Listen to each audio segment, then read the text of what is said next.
नमस्कार दोस्तों, आज इस वीडियो में तेजाजी महाराज के बारे में जानेंगे। चैनल पर नए हो तो सब्सक्राइब जरूर करें। तेजाजी महाराज राजस्थान के लोक देवता है, जिनकी कहानी गौरक्षा, वचन पालन और सर्पदंश के अद्भुत बलिदान के कारण लोगों के दिलों में जीवित है। उनकी गाथा वीरता, धर्म और सत्य के साथ गहरे रूप से जुड़ी है। तेजाजी का जन्म विक्रम संवत 1130 1073 में नागौर जिले के खड़नाल गांव में हुआ था। उनके पिता का नाम ताहड़जी एवं माता का नाम राम कुंवरी था। बचपन से ही वे साहसी और सत्यवादी प्रवृत्ति के थे। उनका विवाह पनेर गांव, अजमेर की पेमल से हुआ था, जो रामचंद्र जी झांझर की पुत्री थी। विवाह के बाद पैमल मायके ही रहीं। तेजाजी न्यायप्रिय, गौरक्षक और गांव के आदर्श नायक के रूप में प्रसिद्ध हुए। एक बार तेजाजी की भाभी ने उन्हें खाने में देर की, जिससे वे नाराज होकर पत्नी पेमल को मुकलावा लाने का निश्चय करते हैं। वे अपनी घोड़ी लीलन के साथ पनेर की ओर रवाना होते हैं। 2-3 रास्ते में अनेक कठिनाइयां आती है, लेकिन तेजाजी अपनी धर्म पालन की भावना से कभी विचलित नहीं होते। पनेर के रास्ते में सुरसुरा गांव पड़ता है, जहां वे गुर्जर महिला लाछा गुजरी से मिलते हैं। चोर उसकी गायें चुरा ले जाते हैं। तेजाजी उससे वचन लेते हैं कि गायों को छुड़ा कर देंगे और उसकी मदद करने के लिए निकल पड़ते हैं। तेजाजी चोरों का पीछा करते हैं, लड़ाई करते हैं और आखिरकार सभी गायों को छुड़ाते हैं। इस युद्ध में वे गंभीर रूप से घायल हो जाते हैं। उनका पूरा शरीर लहूलुहान हो जाता है। यहीं पर लकड़ी के जलते ढेर में तेजाजी को एक सांप दिखाई देता है।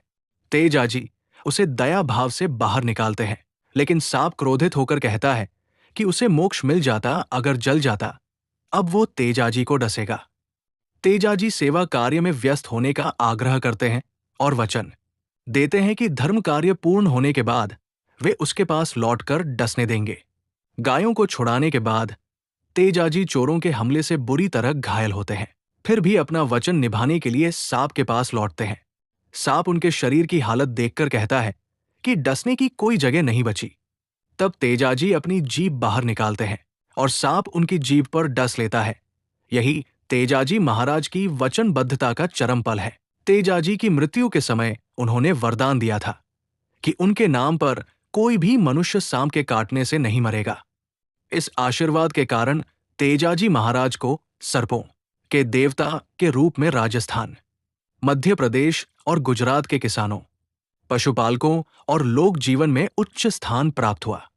तेजाजी की वीरता और वचनबद्धता के कारण राजस्थान में उनके अनेक मंदिर स्थापित हैं, विशेष रूप से खड़नाल, नागौर, सुरसुरा, पनेर, तिलोनिया, मंडावरिया आदि स्थानों पर। वहां प्रतिवर्ष तेजा दशमी को विशाल मेले लगते हैं, जिसमें हजारों श्रद्धालु दर्शन और पूजा के लिए आते हैं। उनके मंदिरों में मनौती पूरी करने के लिए लोग सर्पदंश का उपचार कराने आते हैं, क्योंकि तेजाजी के मंदिरों और थानों पर जाने से संकल्प पूरा होता है, ऐसी लोक आस्था है। राजस्थान के लोकगीतों, कथाओं, भजनों और साहित्य में तेजाजी की कथा का महत्वपूर्ण स्थान है। उनकी कहानी पर आधारित लोकनाट्य, बाल कथाएं, काव्य रचनाएं एवं टेलीविजन यूट्यूब पर अनेक प्रस्तुतियां मिलती हैं, जिनमें उनकी जीवनी को विस्तार से सुनाया गया है। इन मंचों पर तेजाजी को सत्य, वीरता और कर्तव्य का आदर्श रूप में प्रस्तुत किया जाता है। तेजाजी महाराज मुख्य नायक, सत्यवादी और सर्पदेवता। पेमल दे तेजाजी की पत्नी, पनेर की निवासी। लीलन तेजाजी की प्रिय घोड़ी। लाछा गुजरी गायों की रक्षा हेतु सहायता मांगने वाली महिला। खड़नाल जन्मस्थल। पनेर पत्नी का मायका। सुरसुरा लाछा गुजरी की गायों की घटना स्थल। तेजाजी महाराज की गाथा का संदेश लोक संस्कृति में धार्मिक श्रद्धा, वचनबद्धता, वीरता और समाज के प्रति सद्भावना का प्रतीक है।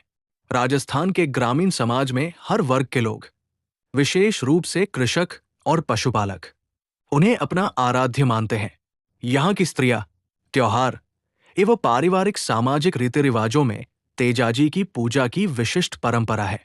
तेजाजी के नाम पर राजस्थान में तेजा दशमी का उत्सव बहुत प्रसिद्ध है। इस दिन श्रद्धालु उनके मंदिरों में जाकर पूजा अर्चना करते हैं, लोकगीत गाते हैं और सर्पदंश के निवारण हेतु संकल्प लेते हैं। इस पर्व का सामाजिक प्रभाव इतना गहरा है कि तेजाजी महाराज की पूजा को सुख समृद्धि का आधार माना जाता है।